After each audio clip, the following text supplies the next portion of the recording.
Dear students, today we are going to study the superconductivity fourth lecture, which is based on the energy gap, isotopic effect, and PCS theory.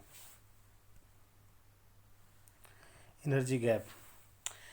As described earlier in the previous lectures, the temperature dependency of the electronic specific heat indicates the existence of an energy gap, e.g., in a superconductor. This energy gap is of entirely different nature compared with the energy gap in insulators. The gap is tied to the lattice in an insulator, whereas it is tied to the Fermi gas in a superconductor. The gap separates the lowest excited state in a superconductor from the ground state, as shown in Fig 1, which is on the next slide, and is related to del as Eg is equal to 2 del. Therefore, for gallium, Eg is equal to 2 into multiplied by 1.4 kb, Tc is equal to 2.8 kb, Tc nearly 10⁻⁴ electron volt.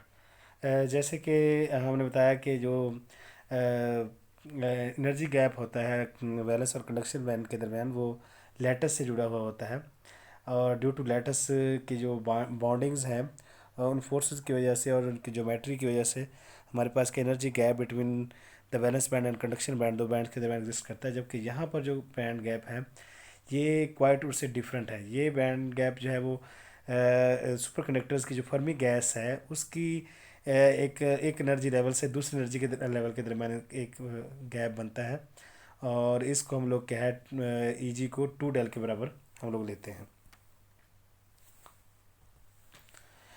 Fig 1, conduction band in the normal metal, and B energy gap at the Fermi level in the super conducting state.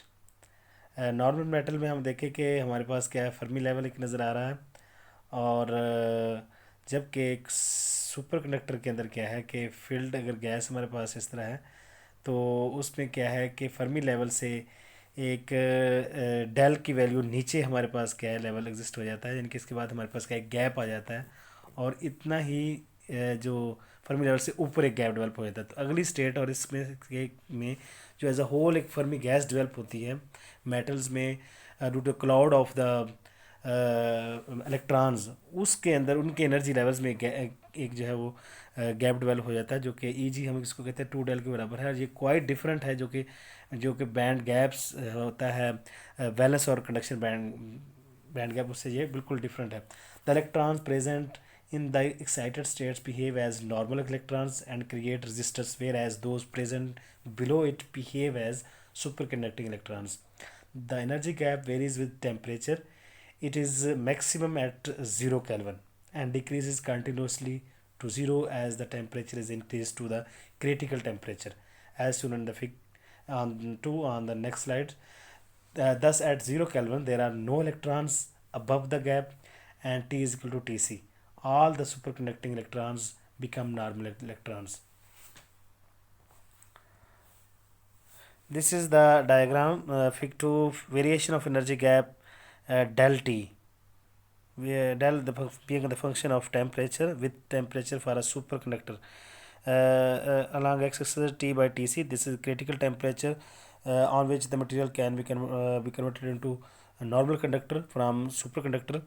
और इसमें दोनों की ratio साफ ज़रा 1 आएगी। जब T equal T C हो जाएगा तो 1 होगा, और del of T by del of naught, जब इसकी वैल्यू यहाँ पर क्या है इसकी भी यहाँ पर 1 हो जाएगी। अब जब जब टेम्परेचर बढ़ता जाएगा तो 0 केल्विन पर जो है हमारे पास इस गैप के ऊपर कोई इलेक्ट्रॉन एग्जिस्ट नहीं कर रहा होगा, तमाम सुपर कंडक्टिंग इलेक्ट्रॉन्स होंगे, और with the increase of the temperature ये गैप की जो है वो कम होता जाएगा, और जब क्रिटिकल टेम्परेचर आएगा तो उस पर आके ये गैप जो है वो फिनिश हो जाएगा, और इजीली जो है वो इलेक्ट्रॉन्स जो कंडक्शन इलेक्ट्रॉन्स बन जाएंगे। Due to the presence of an energy gap, the superconductors respond to high frequency electromagnetic radiations of a particular frequency. तो ये जो गैप डेवलप होता है, जिस तरीके से हमने सेमीकंडक्टर्स की बात की थी, तो उसी तरीके से यहाँ जो गैप डेवलप होता है ये हमारे पास क्या है इलेक्ट्रोमैग्नेटिक रेडिएशंस जो स्पेसिफिक फ्रीक्वेंसीज की हैं उनके लिए एक रिस्पांस देने के लिए रिस्पांस का एक सोर्स बनता है। दस the energy gap is a characteristic feature of all super conductors which determines their thermal properties as well as their response to high frequency electromagnetic fields. The existence of an energy gap is accounted for in the BCS theory. ये energy gap जो है BCS theory को explain करने में हमारे पास help देता है कि जो फर्मी गैस हमारे पास एग्जिस्ट करती है सुपर कंडक्टर्स में, उसमें जो है एक एनर्जी गैप डेवलप होता है जो कि फर्मी लेवल से, क्योंकि इलेक्ट्रॉन्स की एनर्जी कम हो जाती है और उससे जो हाईएस्ट इलेक्ट्रॉन की एनर्जी होती है वो फर्मी लेवल से नीचे हो जाती है, और एक इतना ही इससे ऊपर यानी कि एक डेल वैल्यू नीचे होती है, एक डेल ऊपर, 2 डेल के बराबर एक ईजी गैप डेवलप होता है, दैट इज एनर्जी गैप, इसको हम लोग कहते हैं. नेक्स्ट है isotope effect on the super conductors. It was observed in the year 1950 that the transition temperatures of a superconductor varies with its isotopic mass m. ये isotopic mass के लिहाज से क्या है, सुपर कंडक्टर्स का जो ट्रांजिशन टेम्परेचर है वो वेरी करता है. जैसे कि पिछले लेक्चरों में हमने ऐसे डिस्कस किया था कि सुपर कंडक्टर्स का जो मास होगा वो बहुत अफेक्ट करता है इसकी जो है वो ट्रांजिशन टेम्परेचर के ऊपर. तो इट मीन्स कि टी सी प्रोपोर्शनल है एम की पावर -1/2. तो दूसरे लफ्ज़ में हम कहते हैं टी सी एम और एम रेस्ट पर 1/2 is equal to constant equation 1. Thus larger the isotopic mass lower is the transition temperature. तो जितना आइसोटोपिक मास ज़्यादा होगा उतना ही उसका ट्रांजिशन टेम्परेचर नीचे होगा.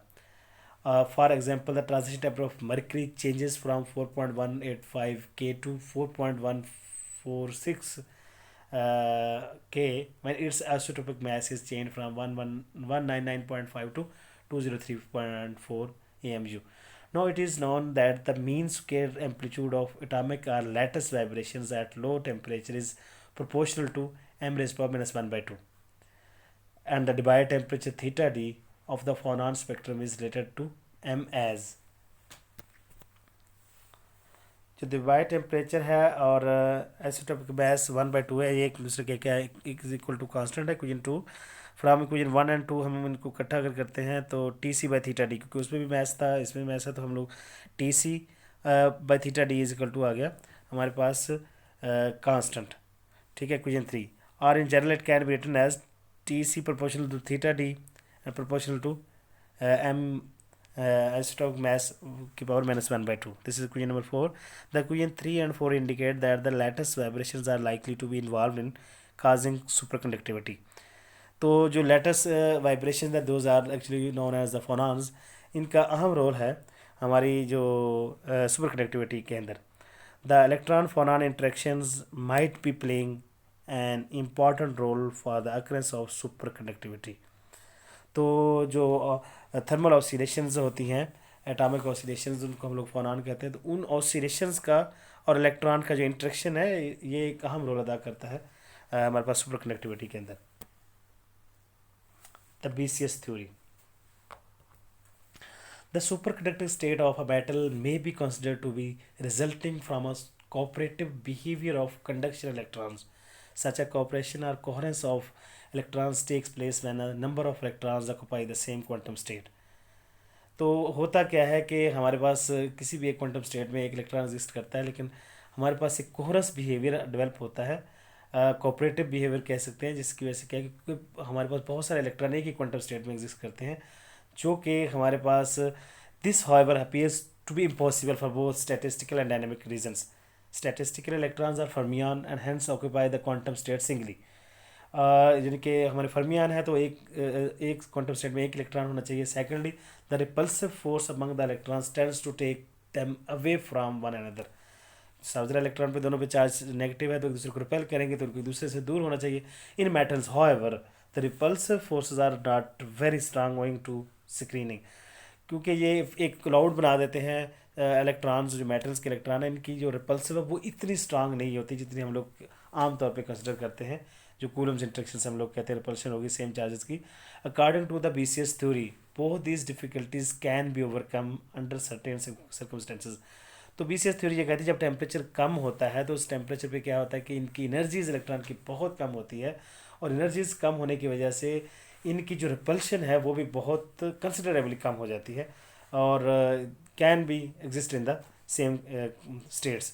According to the BCS theory, both the difficulties can be overcome under certain circumstances. In a such case, the electrons attract each other in a certain energy range and form pairs. A pair of electrons behaves like bosons. तो हमारे पास fermions की बजाय electron जो है एक specific conditions में इनको super conductivity की स्टेट में क्या है बोसॉन्स का एटीट्यूड देते हैं. दस number of pairs can occupy the same quantum state which causes coherence among electrons. The complete BCS theory is too technical to be described here. I am going to present next some physical arguments and ideas underlying this theory. 1. Electron phonon interaction. Froelich in 1950 realized that electrons could attract each other via distortion of the lattice. When an electron moves through a crystal, it produces lattice distortion and sets the heavier ions into slow forced oscillations. Since the electron moves very fast, it leaves this region much before the oscillations die off. Meanwhile, if another electron happens to pass through this distorted region, it experiences a force which is one of the attraction and is of the type of polarization force. This attractive force lowers the energy of the second electron. The repulsive force between the electron is small since the Coulomb's repulsion is instantaneous, while the attraction mediated by lattice distortion is highly retarded in time. Therefore, the attraction caused by a weak lattice distortion can overcome a stronger Coulomb's repulsion. Thus, effect is the attraction of two electrons via lattice distortion or a pair of electrons known as the Cooper pair. तो होता क्या है कि एक electron जो कि किसी भी जो कि न्यूक्लियस के साथ क्या है उसको लेटस के को क्या है डिस्टॉर्ट करता है, उसकी एनर्जी को चेंज करता है. तो mean while instant same time में क्या है कि दूसरा इलेक्ट्रॉन उससे एनर्जी ले लेता है. तो डायरेक्ट इलेक्ट्रॉन एक दूसरे से इंटरेक्ट नहीं कर रहे. इसके दरमियान क्या है कि हमारे पास आयन कोर जो कि दूसरा एक लेटस है वो उसमें मौजूद है. तो जितनी एनर्जी लेटस को इसने दी होती दूसरा इलेक्ट्रॉन उतनी ही एनर्जी उससे ले लेता है और वो इससे आगे एक फिनोमेना चला देता है. Electron phonon electron interaction. अब जो लेटस को एनर्जी चेंज होती है, जो उसकी एनर्जी में जो लेटस में जो चेंज आती है उसको हम लोग फोनॉन कह रहे हैं. लेटस वाइब्रेशन से हम लोगों को पता है. तो ये K1 वेव वेक्टर एक इलेक्ट्रॉन का था और वो इसके था लेटस के साथ टकराया. लेटस को उसने डिस्टर्ब किया, उसमें अपना मोमेंटम कम हो गया K1 - Q और उसने एक फोनॉन इसको दे दिया लेटस को. अब जो लेटस का की एनर्जी ज़्यादा हुई, दूसरा एक इलेक्ट्रॉन उसके वजह जिसका वेव वेक्टर K2 था वो इसके पास आया और उसने इससे क्या है वो ले लिया और इसने वो जो लेटस थी वो अपने इक्विलिब्रियम पोजीशन में आ गई और क्या है उसका मोमेंटम ऑफ दूसरे इलेक्ट्रॉन का ज़्यादा हो गया. अब ऐसा सिलसिला ज़्यादा वाला क्या है आगे मोमेंटम को ट्रांसफ़र करेगा और जो कम वाला वो दूसरे से ले लेगा. इस तरह एक चेन बन जाती है. तो ये इस तरह इलेक्ट्रॉन फोनॉन इलेक्ट्रॉन इंटरेक्शन हो जाती है. In a quantum mechanical terms, the first electron of wave vector K1 creates a virtual phonon Q and loses momentum, while the second electron of wave vector K2 acquires this momentum during its collision with the virtual, that the overall momentum remains conserved. This is depicted in Fig 3. The phonons involved are called virtual phonons due to their very short lifetime, which renders it unnecessary to conserve the energy during interaction in accordance with the uncertainty principle. तो ये बहुत short time के लिए होता है, इसलिए इसको virtual phonon हम लोग का नाम इसका देते हैं. In fact, the nature of the resulting electron-electron interaction depends on the relative magnitudes of the electronic energy change and the phonon energy. If the phonon energy exceeds the electronic energy change, the interaction is attractive. तो चूँकि फोनान की energy जो है electron की energy की change से कम से ज़्यादा होती है, तो हमने क्या कहा, इफ़ द फोनान energy exceeds the electronic energy, उससे अगर ज़्यादा होगी तो इंट्रैक्शन हमारे पास क्या वो अट्रैक्टिव होगी. Also the interaction is the strongest when the two electrons have equal and opposite momenta and spins, that is K1 is equal to -K2 and S1 is equal to -S2. यानी कि उनकी spin भी opposite है और उनकी जो wave vector है वो भी अगर अपोजिट डायरेक्शन में है तो इसमें मजीद अट्रैक्टिव होगी, स्ट्रॉन्गेस्ट बॉन्डिंग होगी. Such a pair of electrons is called Cooper pair, as Alan Cooper first discovered that it was energetically favorable for such electrons to enter into an attractive interaction of this type. It is now obvious that the mass of an ion has an important role in superconductivity. The smaller the mass of ions, the larger is the energy of phonons emitted, and hence larger should be the transition temperature. The same conclusion is drawn from the isotope effect discussed earlier. In fact, it was the isotope effect which led Froelich to consider the electron phonon interaction as the possible cause of the superconductivity. तो हमारे पास क्या है कि अगर mess कम होगा इसका ions का, तो उस सूरत में क्या है कि वो ज़्यादा एनर्जी का फोनॉन एमिट करेंगे, और larger should be the transition temperature वो हाई होता जाएगा उससे. Cooper pairs. As described above, a Cooper pair is found when the phonon-mediated attractive interaction between two electrons dominates the usual repulsive Coulombic interaction. The energy of such a pair of electrons in bound state is less than the energy of two unbound or free electrons. तो energy अक्सर में क्या है, इन electrons की जो Cooper pair की form है, इनकी एनर्जी बहुत की कम है. वो इलेक्ट्रॉन जो कि कंडक्शन इलेक्ट्रॉन्स, क्योंकि कंडक्शन इलेक्ट्रॉन्स की एनर्जी कम होगी with the decrease of the temperature, और वो बाउंड स्टेट में चले गए. The difference in energy is the binding energy. अब जितनी एनर्जी इनका जो डिफरेंस है बाउंडेड इलेक्ट्रॉन्स का, कूपर इलेक्ट्रॉन्स का और जो कंडक्शन इलेक्ट्रॉन का, ये है हमारे पास क्या बाउंडिंग एनर्जी है. इतनी एनर्जी अगर हम इसको देखें तो वो क्या फ्री होकर क्या है, वो नॉर्मल इलेक्ट्रॉन कंडक्शन इलेक्ट्रॉन बन जाएंगे. EB of the electron pair and is basically the same as the energy gap parameter. तो ये वो एनर्जी गैप पैरामीटर हम लोग बात कर रहे हैं यहाँ पर, वो जंगली एनर्जी स्टेट हम कह रहे थे, जो कि ई जी इसको 2 डेल के बराबर, ये वही वाली एनर्जी हमारे पास होगी.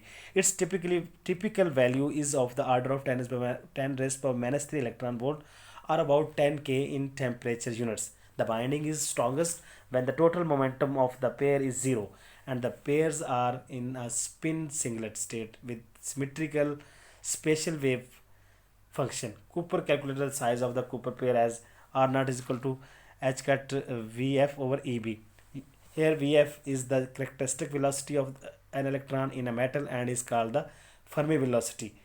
And in metals, Vf is related to the conduction electron concentration and is typically of the order of 10⁶ meter per second. Using this value of Vf along with Eb equal to 10⁻³ electron volt in equation 1, we obtain R naught is equal to 4 into 10⁻⁷ meter. तो जो R naught है वो उसकी value हम लोगों ने यहाँ से निकाली. This is rather a large value compared to the typical distance between two electrons which is of the order of 10⁻⁻10 meter.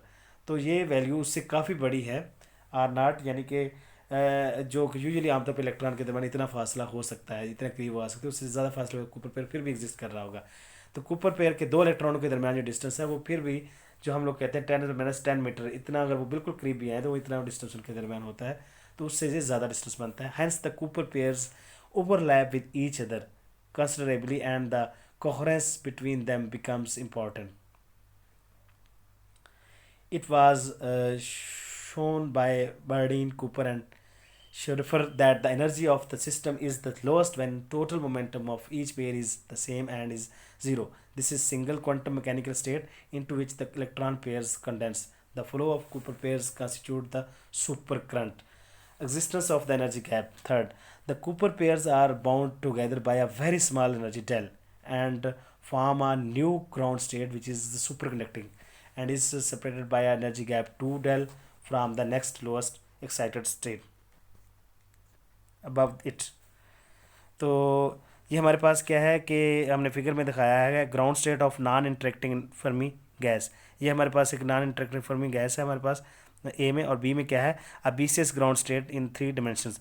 तो बीसीएस ग्राउंड स्टेट में क्या है कि हमारे पास इलेक्ट्रॉन्स और जो है वो कम एनर्जी पे चले गए, और जबकि जो डॉटेड लाइन के दो डॉटेड लाइन के दरमियान में एक लाइन है, ये फर्मी सरफेस है दोनों में जो कि इक्वल डिस्टेंस पे है. और इस जो डेल डिस्टेंस जो है इलेक्ट्रॉन जो 3 dimensionally moves towards the ion towards the core of the atom, और जबकि ये इतना जितना नीचे इनटू द हमारे पास एक गैप डेल आया, इतना ही बाहर को एक और अगली एनर्जी स्टेट के लिए जाने के लिए 2 डेल के बराबर हमारे पास एनर्जी गैप यहाँ डेवलप हो गया, जो कि हमारे पास आम बैंड गैप जो हमारे पास होता है बैलेंस और कंडक्शन बैंड, उससे ये कम है, उससे ये डिफरेंट है, और ये उससे बिल्कुल क्वाइट डिफरेंट है उससे, ठीक है।